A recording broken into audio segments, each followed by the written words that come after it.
Continuing to field questions for USMLE. So I have a student who says that he has seen some of my prior clips talking about the importance of 2CK. Now that step one has gone to pass fail. That's a given. We're not confused about that.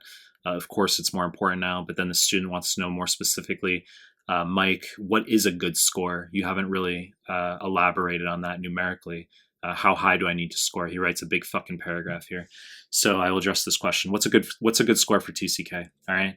So before we get started, please subscribe to my channel. I really appreciate it. Give the video a like. Really appreciate it. Find me on Instagram at mehlman_medical, mehlman_medical. Links down below. Find me on Telegram. Recently created a Telegram group and channel. Links are down below. Now I'll start the clip. So what's a good score for 2CK numerically? Obviously, it's more important now that step one has gone to pass fail. But in order to match, what do you need?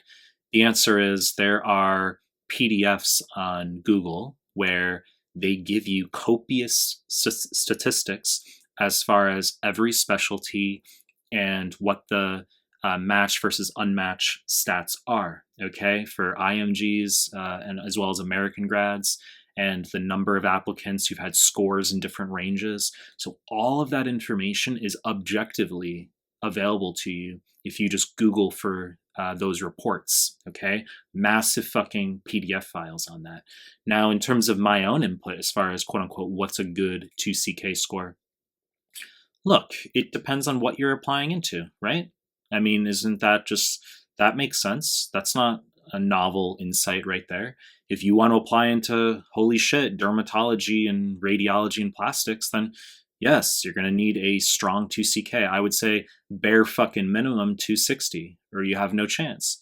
Now, of course, that doesn't mean there can't be an exceptional circumstance where you rotated at some institution and you got a raving letter from, the staff there, and you only had only had your 251 or whatever. I mean, it's possible. But when we talk about like very audacious statements coming from me, very umbrella overarching statements as far as what's a good 2CK score, for top specialties, you need to be looking at a 260. Okay, that's reasonable. And then below that, it's just a sliding scale based on what you want to apply into.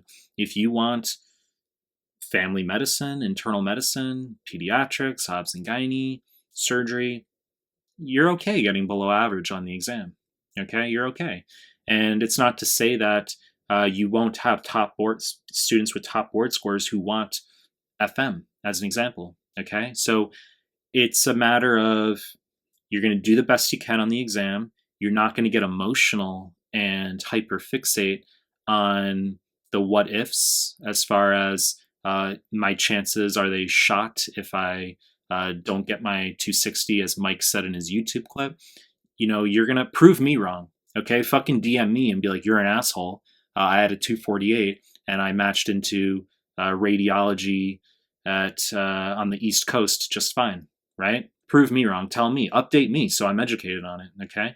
So, but in general, yes, everything rides on the 2CK. Your work experiences, your volunteer experiences mean jack fucking shit. Programs don't care.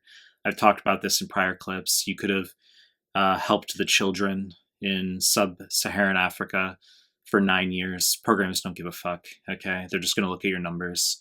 And your research experiences, your research publications will matter for competitive specialties, especially at academic institutions. And your essay, your personal statement, needs to demonstrate humility. It needs to demonstrate that you're not about yourself. We read about online, if you were to research, okay, how do I write a personal statement? They'll talk about, weaving your personal story into things. That's fine. I think the most important thing is just overwhelmingly communicating that you're not about yourself. That's how you need to come off. Okay, it needs to demonstrate strong humility, and you need to put together a decent sentence structure in English. You know the deal. I'm going to continue making more content. If you like my stuff, subscribe to my channel, and I appreciate your time. That's it.